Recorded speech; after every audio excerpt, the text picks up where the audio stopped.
I'm still with me as well. Delighted to be joined now by Paul Johnson. Once again, he's the former director of the Institute for Fiscal Studies. Thank you very much indeed for joining us. Good to see you. Good to see you. Right, we're talking today actually about what your old organisation, the IFS, have announced in terms of basically where we are in terms of what's likely to happen in the budget. It's just 6 weeks away right now. In fact, just less than 6 weeks. How bad is it going to be? Well, that's very much in the hands of the Office of Budget Responsibility, and we don't know. We really don't know what they're going to say. I mean, we do know some things, though. We know that the government's backpedaled on its welfare changes. That's going to cost them about £6 billion, and we know that interest rates are higher than was expected. That's another £5 billion. So we know we've got at least 10 or 11 billion of a quote black hole to fill. And it seems much more likely than not that the OBR will say, but we got our growth forecast wrong last time. We were too optimistic.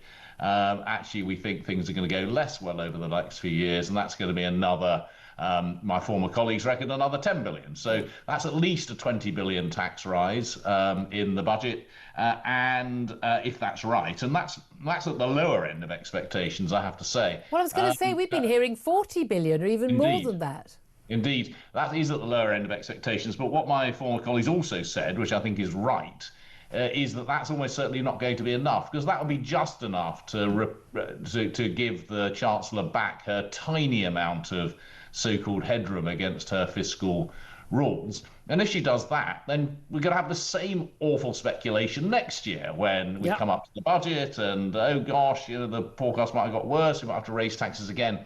So I think that she's almost certainly going to come for probably another 40 billion of tax rises like she did a year ago. Which is a huge sum of money. And crucially also, she said a year ago, the Prime Minister said, we found this awful black hole. We're gonna deal with it now. But this is it. We're gonna take the pain now. And I think even Labour backbenchers was like, well, okay, we can get away with it once, but you're going to get away with it another year. I mean, and you mentioned the fiscal rules. This issue, you can't borrow for day-to-day spending. But the reality is she hasn't got a choice about her fiscal rules. She can't afford to borrow anymore. We're already paying, 110 billion a year just on the interest, servicing the debt we've already got. There's no way she can borrow more. But we know an awful lot of people are worrying about where those tax rises are going to come, because it's very difficult to raise that amount of money in taxes. And she's already been shown she can't do major welfare cuts, which is another huge area of spending that needs cutting, which could help balance the books.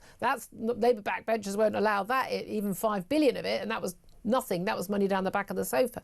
So where is she going to get this money from when they've got these manifesto pledges not to raise the taxes that hit all of us, the income tax, the VAT and national insurance on working people? Yeah, it's a very good question.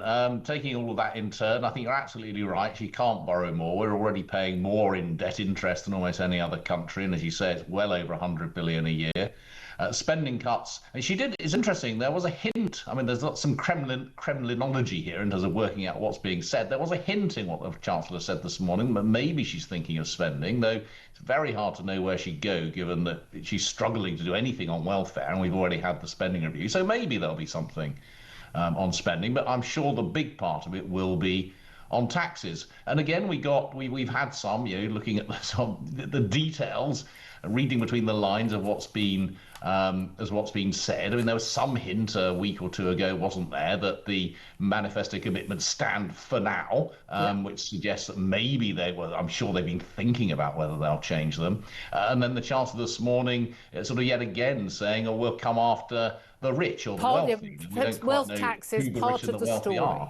Yeah, part of it. But this is the thing, and we talked about this a little bit earlier as well, that, it's very easy for a lot of people. Again, Jeremy Corbyn, his entire, shtick in 2017 and 2019 in his manifestos was, we're going to have loads more spending on everything and we're just going to tax those people over there. The trouble is, there aren't enough of those people over there, those rich people. And also, crucially, the ones that are very, very rich, should be taxed a lot, tend to leave if you tax them too much. Then you have I think that's exactly right. I mean, it is worth remembering, and this is something that neither party want to tell you, that the last government really very, very significantly increased taxes on high-income people. Yeah. And they were very, quite socialist, quite honestly, in the way that they did that. I think if we do want 40 billion, I think it's almost impossible to see that you get 40 billion without, I'm afraid, hitting people ordinary incomes without doing something with income tax, national insurance, or VAT.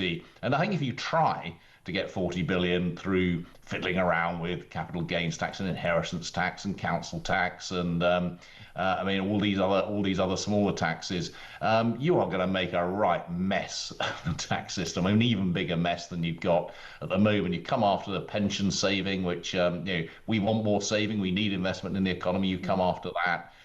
That's going to be incredibly complicated. But I'm sure the Chancellor's thinking about it because there's lots of money in pensions. You certainly can't get it through a wealth tax. That's never worked anywhere ever. So if she's looking at that kind of number, she's going to really struggle to do that without coming after ordinary people, I'm afraid. And that's it. And people already, as we've seen latest figures, in terms of our lowest growth in standard of living for people, we've seen GDP, looks quite good when you look at GDP in G7 countries, but until you do it per capita, per head of the population, well, after you import 2.5 million new people, funnily enough, we're at the bottom of that ladder, not near the top. And the reality is people know when they're poorer. They know they're not better off. They know if they get a pay rise, it's eaten up straight away in inflation, and a lot of the taxes they're looking at, anything on business, that's just going to be passed on to the consumer, which is working people.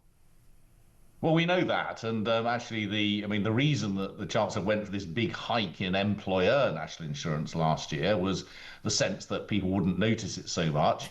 But actually, we know that it showed up in inflation. That's actually one of the things that's pushed through into higher prices and lower growth this year. So in the end, if you put tax on business, if someone has to pay it, and in the end, it's usually the employees or the consumers who end up paying it. And that's exactly what we've seen this time around. So you can sort of hide it, but you can't hide, as you say, from people that it's not just over the last couple of years, it's over the last 15 years.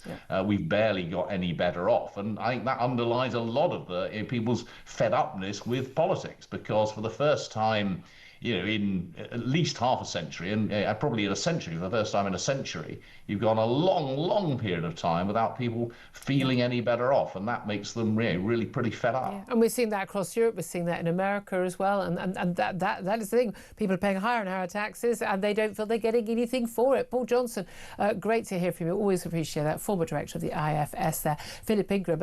Who would want to be in Rachel Reeves' shoes? Her ugly shoes right now, but she got herself into this mess, and this is the trouble of having people in charge of the economy who don't understand how an economy runs and have never run a business. Exactly, and she kept going on about how she inherited a 22 billion black hole. It seems to have increased to 40 billion in her watch. It took the Tories 14 years to get 22. She's done another 18 billion on top of that in less than 18 months. Just don't add up. They don't add up, and it shows a level of incompetence. She can't borrow anymore. You can't just keep taxing and taxing and taxing and then having spending going. Exactly. That said, British taxpayer, British voters need to be honest with ourselves. You cannot keep expecting to have all this money just thrown out on everything. We need to and not pay the taxes. We are going to need epic levels of cutting to get ourselves back on the straight and narrow. I'd love to hear your